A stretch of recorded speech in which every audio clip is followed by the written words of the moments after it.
네, 감사합니다. 분위기가 좀 많이 산만해졌죠. 이게 간단히 정리하자면 베스트 세분 입장에서 이제 중국이 사회주의냐 그래서 예스하고 노하고 그 중간 한 2년에서 아니다 이제 이런 세간 정도 입장이 뭐 나올 만큼 얘기가 나온 것 같습니다. 오늘 토론이 각각의 입장에 대해서 맞냐 틀리냐 이런 걸 목적으로 하진 않아요. 그래서 이제 기본적으로 뭐 얘기들은 나왔기 때문에 그냥 입만 가지고 오셨더라도 오늘은 충분한 발언 기회를 드리겠습니다. 돌아가면서 일단 제가 들은 거와는 달리 각자의 입장에서 중국 사회, 중국 경제, 중국 역사에 대해서 개인들이 가진 의견들 좀 편하게 밝혀주시고 그 시간 한 15분 정도 갖고 그 이후에 이제 토론에 나가지고 발언하실 겁니다. 역시. 예, 저도 뭐 자료까지 준비할 역량은 안 돼서 그냥 질문 겸 제 의견을 좀 말씀드리면, 저는 그 옛날에 뭐 밸류체인 얘기 이런 거 하셨던 것 같은데, 저는 지금 세계 경제가 뭐 이제 저는 국가 자본주의에 약간 동의할 편인데, 국가 자본주의 또는 그 어떤 하여튼 국제적인 분업 구조가 아닌가, 자본가들 간에 그 한 축이 이제 뭐 중국 같은 국가 자본주의가 될 수도 있고 그런 좀 생각이 있고요. 아까 전에 착취 얘기한 거에 대해서 좀 지금 전기 자동차가 이제 생산되고 있잖아요. 전기 자동차 중에 중국 배터리가 어제 그랬거든요. 중국 배터리하고 우리나라 배터리 가장 많이 사용된대요. 그러면 중국에서 생산한 자동차 배터리를 심어서 미국에서 자동차를 만들어서 이게 수출하면 이거는 아까처럼 말하면 뭐 제3세계에 대한 착취 이런 거 아닌가, 그런 거에 대한 질문을 한번 드리고 싶어요. 이거에 대해서 한번 좀 설명을 해주셨으면 좋겠다. 이상입니다.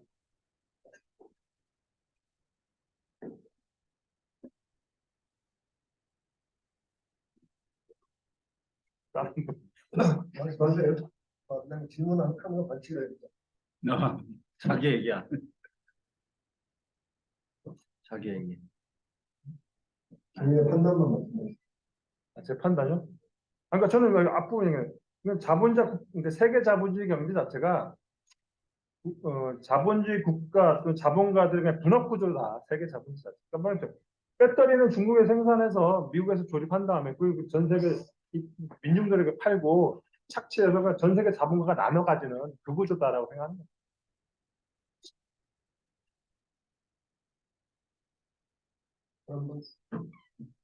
없으면은 제가 조금만. 안 돼? 없으니까. 조금만 기다리세요.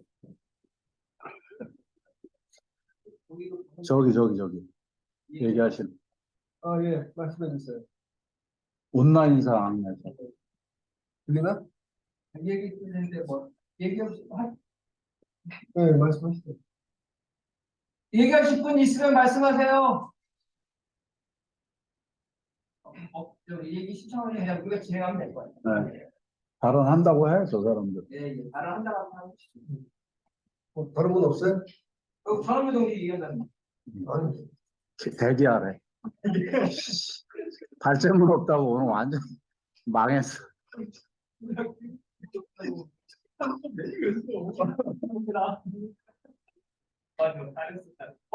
안석훈 동기 얘기해라 보다. 아니요. 아니야.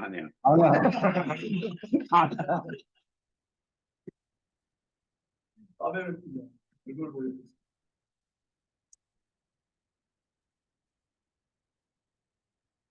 그래서 제가 그래. 일단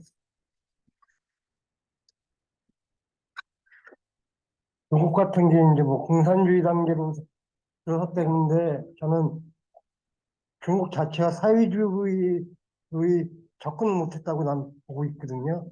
왜냐하면 실질적으로 중국 자체에 있어서의 높은 생산량이라는 부분들은 실현되지가 않거든요. 그리고 대다수가 인민정체가 이제 등소평에 의한 이제 10%가 잘 살고 90% 인민이 10%에 의해서 이끌려가는 최선도 극빈층에서 벗어난 거지. 실질적으로 중국 사회가 고도화했다는 건 어불성설이다. 그리고 실질적으로 중국 자체는 세계 자본주의화로 더 갈 거다. 그러면서 미국 경제를 이제 잡아먹는다. 그래서 자본시장으로서의 중국이 이제 생산 플러스 시장으로서의 기능을 확대하기 위해서 1대1로 사업 자체가 자본주의로 자본주의를 확대하려고 그러지 실질적으로 사회주의로 하기 위한 공산주의 단계라고 얘기했는데 공산주의 단계가 아니다.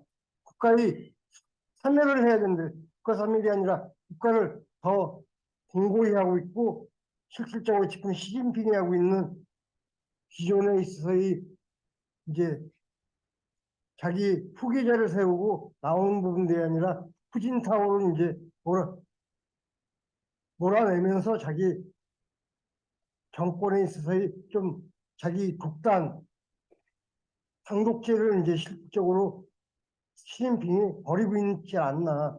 지금 무슨 정치적으로는 이제 당독제의 모습과 경제적인 자본의 급속한 팽창, 그러면서 자본가들을 당 내에서 있어서 용인하는 부분들, 이걸 어떻게 이걸 자체를 사회주의에 있어서의 공산주의로 단계라고 얘기하는 건 말이 되나.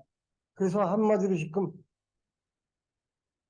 중국 사회 같은 경우는 국가 독점 자본주의, 레닌 시대에 있어서 계획경제가 했던 내부 정책에 연장된 국독자 사회를 국가 자본주의 사회를 더 공고히 하고 있지 않나 저는 이렇게 보고 있거든요. 실질적으로 중국 자체는 국가 독점을 더 국가 자본주의화를 더 확대할 거다. 공산주의 리진이 아니라 사회주의 자체를 어떻게 할지 자기 경제 모델이 없다. 제가 봤을 때는. 그래서 저는 지금 중국 사회가 자본 시장화되는 위험한 지금 세계 경제 시장 편입되는 위험한 딜레마에 빠져 있다고 저는 보거든요. 이상입니다.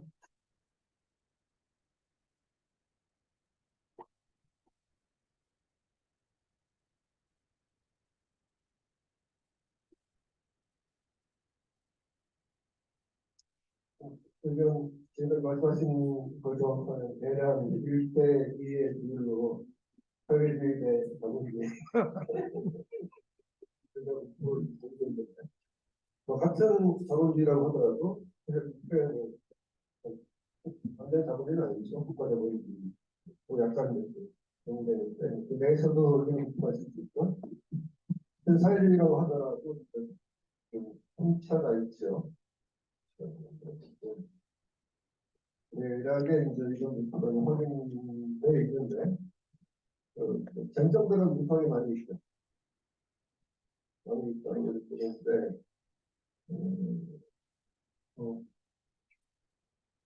좀 얘기 하나 약간 좀 논란이 있는 얘기 하나 보내볼게요. 신대노제 막판에 이제 중국에서 새로운 노동 계급 얘기하셨는데 계급이 꽤 됐죠. 새롭지 않죠. 대구 상들이 역사로는 실질적으로 미쳤는 이후에 급속도로 성장하면서 운동 뭐 개혁개혁부터 시작하면서 50년인데 그거는 된다고 미쳤는 얘기하는 왜냐하면 제가 뭐 다른 강의 때 중국이 이제 그 노동조합이 중화 총공회 노동자 공회의 조합원 숫자가 어땠어요? 그 신재길 동지 그 농촌 집단화 통계라든가 예, 거기에 대해서 제가 문제 제기할 게 있는데요. 제가 얘기 중입니다. 이따 발언하실 때 제가 얘기하는 중이에요. 중화총공의 숫자 아세요? 좀 과하네. 내가 좀 과하면 3억 한 2천만 명 정도 되죠? 공산당이 약 9천만 명. 그러면 지금 그 세계노총이 전 세계 2006년에 이제 국제자유운동하고 세계 노련이 합쳐갖고 뭐 통합조직을 만들어서 이제 만든 게 뉴욕이거든요. 1억 2천에서 1억 정도인데 중국 자체의 노동조합이 1.5배 이상 큰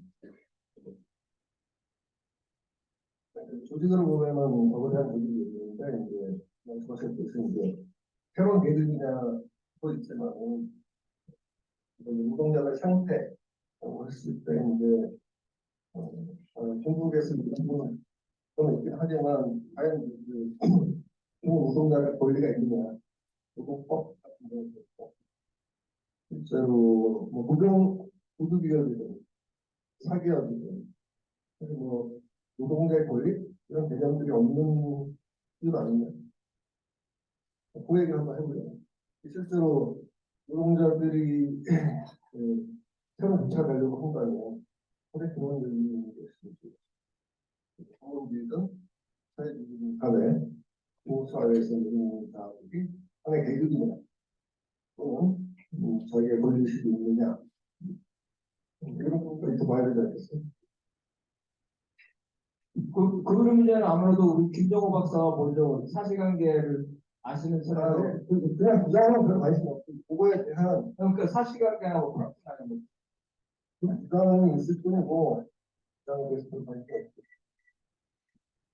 이런 것에 대해서 이제 생각해 봐야 되는 것은 개인적인 기업 성공 요거에 대해서 다른 분이 많이거나 관심 있거나 이게 됩니다. 김종국이 없어요. 김정호 동지, 그 우리 사회자가 말씀하신 중국의 노동 기본권을 저기 사실관계만 좀 간단하게 좀 얘기해 주세요. 중국 노동자들의 노동 기본권 현황. 네. 우선 이제 노동조합이 전면화돼 있고요. 예, 노동조합이 이제 수적으로도 이제 보시다시피 이제 전면화돼 있고, 그건 이제 민영기업, 그 다음에 국유기업 다 마찬가지고요. 거기서 이제 국유기업 같은 경우는 이제 직원 대표자 대회가 법적으로 설치되어 있습니다. 이건 이제 헌법으로 규정되고 있거든요. 국유기업 같은 경우는. 그래서 여기에 이제 중요한 기업의 전략적인 문제, 종업원과 관련된 문제, 이건 여기서 최종적으로 결정하게 되어 있습니다. 이게 우리나라와 차이점이고요. 그 다음에 이제 민영기업 같은 경우는 이제 중충적인 장치를 통해서 보장이 된다고 생각합니다. 기본적인 이제 노동법이 있고, 두 번째는 이제 노동자, 그 다음에 당 조직. 저는 이제 이 세 가지 구조에 의해서 노동자들의 권리가 보장이 된다 이렇게 이제 보고요. 그래서 제가 이제 재판, 노동 관련한 이제 재판 소송을 보더라도, 그렇습니다. 통계적으로 한 20만 건 1년에 이제 있다라고 한다면은, 그 중에서 이제 노동자들이 이제 승소하는 게 한 3분의 2 정도 되고, 3분의 1 정도가 이제, 기업주들한테 좀 유리하게 나오고, 그리고 1년 안에 다 해결해야 됩니다. 우리나라 이게 비정규직, 고용, 10년 이렇게 끊듯이 그런 게 아니고, 이런 이제 여러 가지 노동자들한테 유리한 법적 장치에 의해서, 노동자들이 권리가 여러 가지 보장될 수 있는 통로가 있고, 이것이 사실은, 매년 이렇게 임금쟁이라든가 파업, 이런 것들이 없이도, 사실은 노동자들의 임금 인상 수준이 GDP 수준과는 항상 이렇게 같이 간다. 장기간에 걸쳐서 이게 이루어지는 그 밑받침이 아닌가 생각됩니다.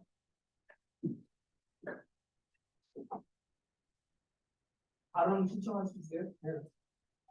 우리가 지금 경쟁만 얘기하는데 저는 그 사회주의가 저는 중국이 사회주의는 아니냐 뭐 각자 주장하면 된다고 생각해요. 그 중요한 거 아니고 자기가 원하는 사회주의가 있잖아요. 나는 어떻게 해서 저는 뭐 경제는 그렇다고 치는데 정치에서 아니 저기 뭐야 언론의 자유가 없고 저기 뭐야 잘 못하고 우리가 원하는 사회주의는 남의 피해를 주저하는 이상 자유가 보장된 사회고 이 부르주아 막스가 말했듯이 부르주아의 장점이 충분히 보장된 게그 사회주의라는 건데 현실에 존재하는 사회주의는 러시아나 중국이나 북한이나 부르주아 민주주의를 겪지 못한 봉건제 내지 파쇼는 아니라 짜르치제 전체주의에서 해가지고 인민들이 부르주아 민주주의의 달콤한 장점을 경험하지 못했다는 거예요. 그래서 저는 우리가 원하는 그 사회주의라는 거는 정치적 자유를 언론 표현에서 물론 부르주아 자본가적인 그런 건 아니지만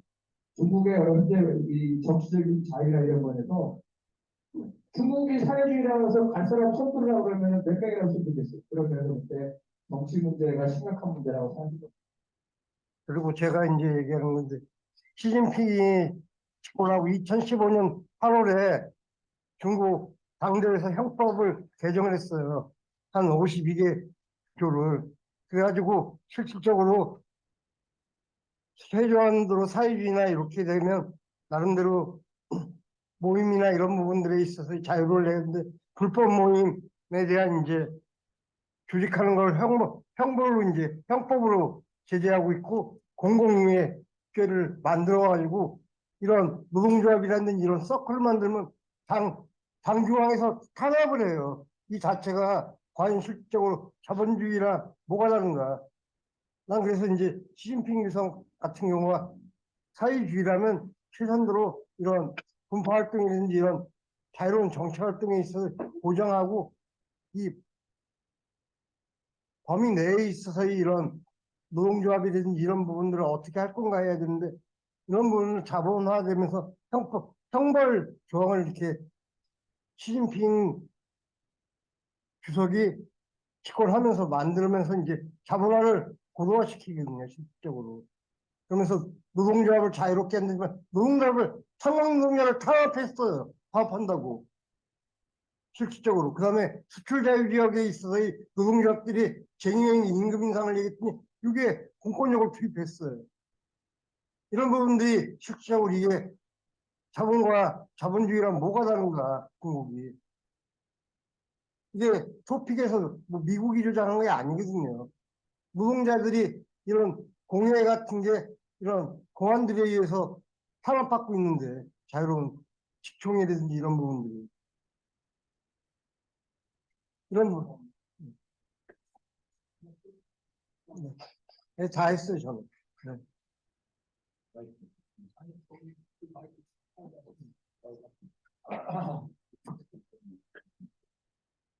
저는 이제 일단 새로운 노동자 운동의 부분이 지금 이제 권리가 어떻게 되느냐, 주식화가 어떻게 되느냐 이런 것도 중요하지만 그것보다는 제가 보기에는 노동자들이 지금 현재 중국 공산당 내에서 얼마만큼 노동자들의 주장과주의가 들어갈 수 있는 가치를 갖고 이게 이제 관건이라고 보면 공산당 밖에서 현재 중국 체제를 변화시킨다는 건 제가 보기 불가능하고 그래서 그리고 이제 공산당 내에도 이미 마오주의 같은 과거에 그 뿌리가 존재한다고 생각이 들고 지금 당장은 이미 집중력 때문에 현재 정치적 경기에 따라가지만 자본주의가 발전함에 따라서 그 문제는 분명히 됐고 그것도 일정 정도 공동구역으로 그런 문제를 이제 공산당 내에서 흡수하는 방향으로 생각이 들고 이게 더 격화되고 그런 사회주의 으로 강화하는 방향으로 갈 거다 이렇게 생각이 들고 그 토대가 이제 두 번째는 이제 김정근이하고 김정근에서 얘기한 건데 이거는 제가 보기에는 자유주의적 관점에서 평가하는 거다. 왜냐하면 사실상 소련의 PT부터 있었고 거기서 더한 탄압이 있었어요. 노동자들에 대한 탄압도 있었고 그 노동자들의 그 파업과 그 주장이 뭐냐가 문제인 거지. 노동자 자체가 그 파업을 해서 무조건 노동자니까 다 옹호하면 저는 그걸 담당. 그다음에 정치적 자유 문제도 저는 이 세상에 보르주아 지금 이상적인 보르주아 자유 그 정치권에 있는 나라가 한 나라도 없어요. 보르주아 자유주의라는 것도 허상이고 다 어, 이건 이제 기만적인 것이기 때문에 그런 것들은 어떤 이상적인 부가 자유를 기반으로 해서 현재의 현실적 체계를 재단해서 하는 것은 문제예요. 이상으로 삼는 건 문제가 없지만 그거는 꿈꾸는 걸로 생각을 하고 현실 문제를 재단하는 지금 하는 것다라고 생각이 듭니다. 그다음에 이제 세 번째는 그 이제 부패 문제도 여기에 잠깐 제기했는데 부패 문제 중국의 부패 문제는 사실상 애들의 장난이 많아요. 근데 미국의 부패 문제하고 결합해서 가야 된다. 미국의 부패는 합법적인 부패로 합법적인 부패하고 중국은 나름대로 부패를 불법으로 만듭니다. 그래서 그 문제 하나. 그다음에 그 번째로는 이제 김윤호 동지의 그 착취 문제가 저는 이제 그게 그 가장 본질적인 문제라고 보는데 사회주의냐 아니냐가 가장 기본적인 문제라고 보는데 김영호 동지의 다른 부분은 많이 동의할 수 있지만 그 문제를 동의할 수 없는 핵심적인 문제이기 때문에 제가 그걸 꼭 언급하고 싶어서요. 뭐냐면 잉여가치 원칙과 가치원칙 얘기하면서 잉여가치라는 거는 생산 과정에서 나타나는 거예요. 잉여가치가 착취라는 생산 과정에서 나타나는 거지 잉여가치를 착취해서 그걸 분배하는 과정에서 다시 인민에게 돌려주니까 착취가 아니다. 내지는 사회주의 속행이라고 하는 것은 맞지 않는다. 본질을 벗어나는 바랍니다. 극단적인 예를 들면 꼭 그렇다면 아니에요. 내가 빌딩에서 자선 사업하면 그게 그 자선 사업을 통해서 노동자에게 착취하고 돌려주고 그게 사회주의자다. 전혀 아니라는 거예요.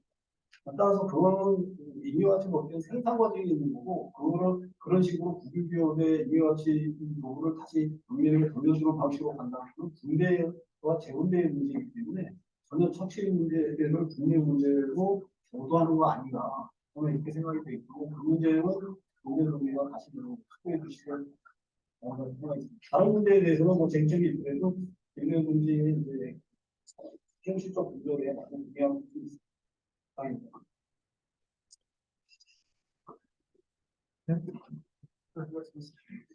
저는 이번에는 중국이 사회주의라는 입장에서 한번 얘기를 했어요. 저는 항상 양쪽 입장을 같이 고민을 하는데 중국이 사회주의라는 옹호 입장에서 보면 저는 이런 것 같아요. 이제 뭐 얘기한 거 다 취합한 건데 결국은 이제 경제적 토대도 중요하지만 과도기적으로 일단 정치 권력의 문제잖아요. 자본주의에서 사회주의로 넘어갈 때 1차적으로 정치 권력을 장악하고 그 다음에 경제적 토대는 서서히 변화될 수밖에 없거든요. 그런 관점에서 보면 이제 자본주의에서 1차적으로 정치 권력을 장악한 공산당이 그런 공산주의적 방향을 가지고 이제 경제적 토대를 바꾸기 위한 작업을 하겠죠. 국유화도 하고 여러 가지 하는데 어떻게 보면 중국이 그 과정이다. 그러니까 뭐냐면 일단 경제적 토대에 있어서는 말한 것처럼 일순간에 되는 게 아니기 때문에 이게 뭐 10년, 20년 걸릴 때도 100년, 200년이 걸릴 수도 있는 문제인 거예요. 그렇기 때문에 지금의 중국의 경제적 토대가 자본주의적 구성이 남아있다고 해서 이게 반드시 자본주의냐. 그것이 아니라 정치 권력이 어떤 사회주의, 공산주의적 방향을 가지고 그걸 밀고 나간다면 우리는 사회주의라고 볼 수 있다. 그런 측면이 하나 있고, 지금 말씀하신 이제 정치 사상의 자유, 뭐 노동자들의 뭐 파업의 저 이런 것도 마찬가지로 저는 이제 지금 말씀하신 공감하는 게 뭐냐면 계급 전쟁의 상황이잖아요. 전 세계가 사회주의가 되지 않는 이상은 자본가 계급과 사회주의, 노동자 계급이 투쟁을 할 수 전쟁이 지금 쉽게 말해 전쟁의 상황인데 여기 상황에서 우리가 지금 보기에는 자본주의 국가에서 조금 더 자유롭고 중국이나 북한이 조금 더 덜 자유롭다고 해서 이거 가지고 평가해서 안 된다. 그런 측면에서 보면 여전히 중국이 사회주의라고도 볼 수 있다. 뭐 그런 입장도 한번 얘기해 보고 싶습니다. 이상입니다. 그렇게 생각하시면 고의를 포기하시고 중국에서 쓰면서 사실은 생각하고 뭐라고 생각하죠? 저는 이제 일단 중국을 얘기하는데 저는 사회자의 허락을 얻어서 하세요. 저는 실질적으로 중국 사회가 양극화돼 있다고 봐요. 저는 지방과 농촌에 이제 국가의 보조금이 나와요. 그래서 농촌을 이제 얘기하지만 한 우스개 얘기로 농촌 와서 농사 짓는 것보다 도시 와서 부골하는 게 더 돈을 많이 번다. 그래서 공산당에서 우스갯소리 해야 되죠. 거기도 스마트폰으로 적립한다고. 그러면서 도시에서는 이제 일정 정도 안 되니까 사적 소유를 해가지고 토지든지 이런 부분은 국가에서 이제 뭐 땅을 임대해 주겠지만 이런 일정 정도의 사적 소유를 하면서 자본화처럼 집단 농장화가 아니라 자본 소지지로 만들어 놓고 있으면 어느 정도. 그래서 대부분 보면 이런 국경 지역 지대 같은 경우는 엄청나게 부의 산실이에요. 그래서 여기 네팔 같은 데도 그 산악지대 티벳을 넘어가면서 동초화초를 따가지고 중국 상인들한테 팔아가지고 돈 버는 거. 그래서 이런 인민들이 소자본가의 형태로 하고 있거든요. 그래서 네팔은 동초화초 때문에 농민들이 떼돈을 벌어요. 중국 상인들이 와가지고 히말라야 동초화초를 사면서 이런 부분들이 실질적으로 체제 내에서 정치적인 사회주의 운동을 하지만 전 정근대적인 부분들이 너무 많다는 거예요. 중국을 이제 도시와 이제 이념적인 경제 시스템 혁명을 했다는 이유로 사회 전반은 중국 공산당을 보고 얘기하지만 시스템이 중국 사회 전반을 봤을 땐 공건제다. 대부분 보면 소수민족 지역에다 보면 도시는 공업화될지 몰라도 이런 지금 소수민족 티벳 같은 데는 진짜 공군지 사회라고 난 봐요. 일단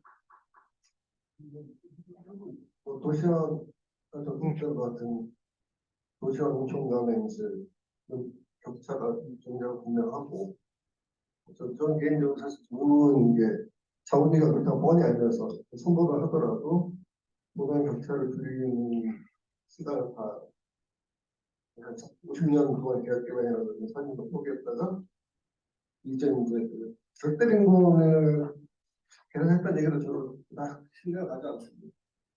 숫자 노름이지 실제로 실제로 인권이 해소됐을까라는.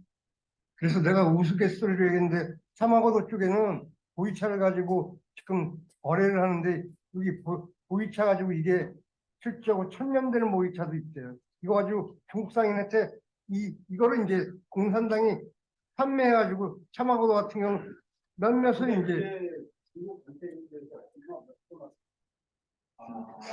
그런데 이 도시에서는 장난 아니에요. 깨부자.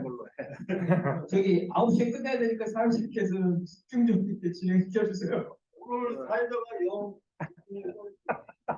원래 정할 수 없는 문제로 그 발제에서 기본 가능 나왔으니까 어떻게 보시냐에 따라서 얘기해 주시면 되는 거고. 사실은 그 개인적으로는 해보고 싶은 주제가 저거 하나 하고 싶은데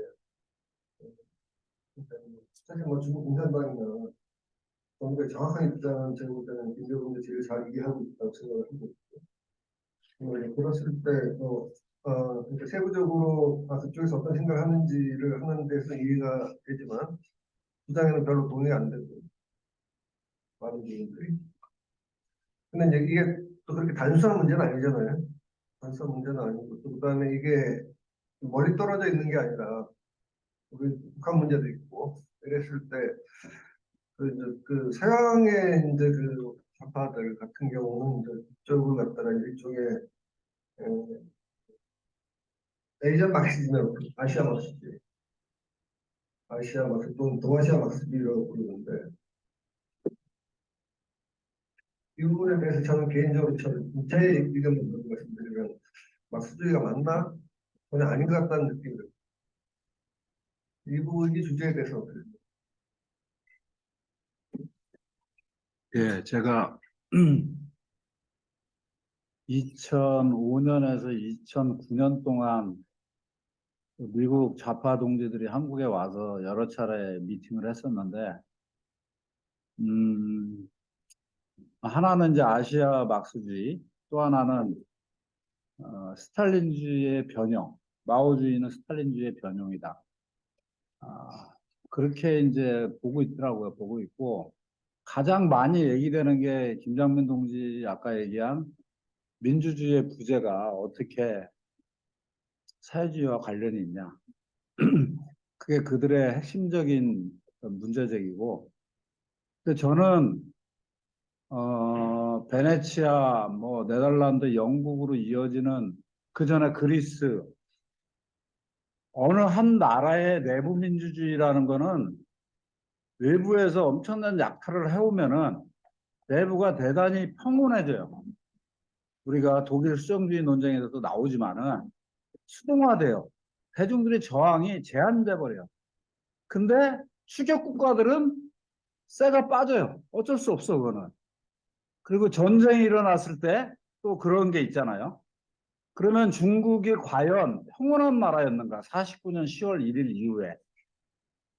아까는 제가 76년 마오 죽음까지 얘기했지만 사실은 천안문 89년까지 되는 일이 하나도 없었던 거예요. 초반에 한 5, 6년간 엄청난 그 저기를 했지만은 그 이후의 양상이라는 거는 진짜 고난의 행군 자체였고 미래가 보이지 않는. 그래서 왜 그 중대한 사안 남순강화 1992년 남순강화 이후로 왜 그 자본시장을 완벽하게 개방하면서 그 물론 아까 얘기한 대로 50 플러스 1 그다음에 금융시장을 방어벽을 쳐놓은 거 이건 굉장히 천재적인 해안이었죠. 그 덕에 문제가 어느 정도 현재 어떤 미국을 추격하는 수준까지 와 있는데 근데 왜 그런 식으로 편입될 수밖에 없었는가? 이탈했던 자들이 왜 편입될 수밖에 없었는가? 그리고 편입 이후에 공짜 점심은 없다고 과연 그런 자본주의의 생리와 생태들을 계속 접할 때 그들의 어떤 정신구조, 삶의 습관들이 과연 그대로 유지될 수 있을까? 그래서 나는 시진핑의 3년임을 어떻게 보냐면은 오히려 약함의 반증으로 봐요. 그러니까 옛날 이 사람들은 오랫동안 한 40년, 30년 가까이를 사회주의, 가난해도 사회주의적 그런 게 왔기 때문에 한 30년을 굉장히 순종적으로 해왔어요. 근데 막 벌 만큼 벌고 빈부격차가 눈에 보이고 뚜껑이 열리고 그래갖고 한 2008년 이후에 장난이 아니에요, 내부가. 그러니까 이제 트럼프가 집중적으로 공격해야 되니까 그걸 빌미로 해서 3년임에 성공을 한 거죠. 근데 저게 과연 이번에 백지 시위 사태에 나타나듯이 과연 평온해질까? 3년임을 하고 영구집권 길까지 열어놓은 상태인데 그래서 저는 왜 그 중대 사건에 대한 우리는 판단이 없을까? 왜 미국은 그래 코끼리 그래프라고 2008년에 미국의 교수가 낸 그 코끼리 그래프를 보면은 맞아요. 그 미국 애들이 한 바에 의해서도 김정호 동지 얘기대로 극빈층이 굉장히 줄어들었고 그 중국 같은 경우는 그건 맞아요. 그리고 제가 2015년, 16년에 연안이나 서안 그 오지들을 다녀봤는데 굉장히 달라요, 진짜. 삶의 수준이라는 게 그게 무슨 그 장난이 아니에요, 진짜. 그거는 내가 그 전에는 못 가봤기 때문에 91년 개방 막 됐을 때 갔던 사람들하고 얘기해 보면은 뭐 상상하기 힘들 정도의 어떤 삶의 편의성, 부의 확장 이런 것도 이루어져 있어요. 물론 그 과정에서 김승만 동지가 제기하는 여러 가지 문제가 있지만 전반적으로는 그건 사실이다. 사실이고. 근데 제가 문제 제기하는 거는 왜 이 얘기를 하냐면 지금은 2015년 트럼프 등장 이후에 지금 이제 장난이 아닌 세계화가 끝나다시피 하고 지금 이제 패권 경쟁으로 들어서는 순간 과연 그 현재 시스템이 과연 얼마나 견딜 수 있을까? 이 문제 같은 것들이 같이 이야기가 돼야지. 왜 중국 내부의 어떤 정치한 보고와 통계 자료만 갖고 이야기를 하는가? 역사적 사변이라는 거는 서로 연동돼서 굽이치는 건데 그런 면이 되게 좀 안타까운 것 같아요. 의장이야. 기업병 상대 그 김장민 동지가 이제 그 계획경제 한계에 도달한 거 아니냐. 그에 저는 동의하고요. 그다음에 중국에 인노동이 존재한다. 저는 저 동의합니다. 인노동이 있어요. 그러니까 농조합이 있겠죠. 그게 잉여 가치가 어떻게 사용되든 어쨌든 농자를 통해서 어쨌든 뽑아내는 거 아닙니까? 그죠? 그건 분명한 사실인 것 같고, 다만 우리가 이런 걸 좀 생각 좀 해봐야 할 것 같아요. 과연 역사적으로 현실 사회주의까지 포함해서 프롤레타리 독재가 존재했던 시기가 있었냐? 소위 소련도 잠깐 존재했다 그냥 당독재로 갔죠. 그래서 스탈린 독재로 가버리고. 뭐 중국도 마찬가지죠. 중국도 뭐 이제 뭐 공산당 독재에서 집단 지도체로 가다 이제 가두제로 가다 이제 시진핑으로 이제 모인 거고. 뭐 북한은 말할 것도 없고. 쿠바도 역시 뭐 우리가 야, 저 쿠바 같은 사회가 되겠다 이렇게 생각하는 사람 별로 없을 거예요.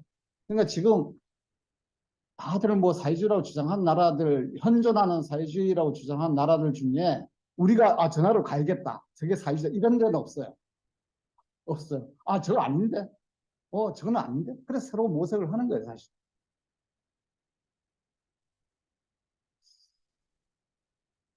그래서 이제 사실 우리가 뭐 전통 좌파든 신좌파든 몰라 전통 좌파는 새로운 사회주의를 뭐 고민하고 있는지 모르겠지만 물론 신좌파는 뭐 어떻게 경도된지는 잘 모르겠지만 어쨌든 새로운 사회주의를 우리가 이제 새롭게 모색을 해야 되는데 과연 사회주의란 게 그 어떤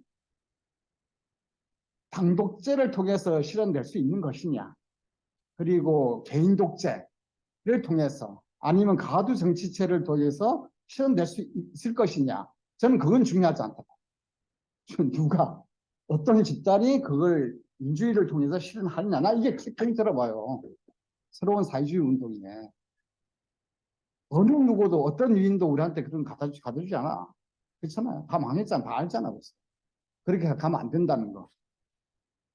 그래서 저는 우리가 계급 독재라고 하면 계급 독재 내에서도 노동자 민주주의가 확립돼야 되고 거기에 걸맞는 조직이 나타나서 그 조직 끌고 가는 것이 그 조직을 대리해서 누가 공산당이 또 뭐 끌고 나가고 그걸 또 대리해서 뭐 또 개인이 끌거나 이건 저는 아니라 봐요.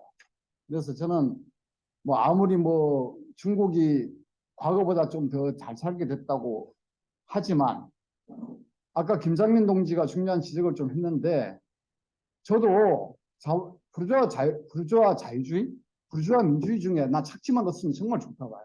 왜냐 누구나 다 결사, 집회, 시위의 자유가 다 있잖아. 그게 없는 게 어떻게 자유일 수가 있지? 설사 공산당 독재한데도 그게 다 보장돼야 된다. 근데 보장되냐 안 된다는 것이 전체로 다 막혀 있다는 것이. 그래서 저는 우리가 부르주아 자유주의랑 민주주의를 너무 뭐 이렇게 쉽게 생각하면 안 될 것 같아요. 오히려 그 착취만 없애면 착취를 줄이면서 없애는 과정 이 과정이 오히려 더 확실한 대중의 사회주의가 되는 거 아니냐. 근데 저는 대중 사회주의, 노동자 사회주의가 되게 중요하다. 그래서 이 실제로 노동자 내에서도 어떤 혁명을 하든 어떤 어떤 혁명에 접어드는 간에 그 민주주의 놓치는 순간 현실 사회주의 꼬라지 나고 지금 같은 사회주의라 주장하는 나라들 우리가 별로 원하지 않는 사회주의가 존재하는데 계속 사회주의라 주장하는 이런 국가들을 만나게 될 거라 저는 봐요. 그래서 오히려 노동자 민주주의가 더 중요하다. 그 과정에서. 그래서 저는 다시 백해가지고 소비에트 사회주의부터 다시 했거든요. 소비에트가 노동자 민주주의제였잖아요. 그걸 깨면서 이제 그 당독제가 나가고 그 스탈린 독재가 나왔으니까 다시 우리 그것을 다시 시작해야 되는 거 아니냐. 이 현재 발전된 자본주의 사회에서 저는 그게 중요한 게 아니냐 그렇게 생각합니다. 이상입니다. 예, 오늘 토론이 거의 단계 맞는데 제가 이렇게 사회주의다 아니다 결론을 처리도 있지 않고, 이런 열어놓고, 국가자본주의에서 좀 사회주의가 원인들이 또는 각각의 정부 입장에 따라 보는 여러 가지 이론, 위에 그런 자리가 떠서 오늘 토론이 어떤 결론을 내는 자리가 아니었기 때문에 따로 결론 내리는 다른 기회는 드리지 않겠습니다. 그리고 어느 정도 왜냐하면 이제 이 얘기가 끝이 아니라 컴퓨터가 다시 또 얘기할 수 없는 문제이기 때문에 뜻을 여러분 제로 토론을 마치도록 하겠습니다. 감사합니다. 수고하셨습니다.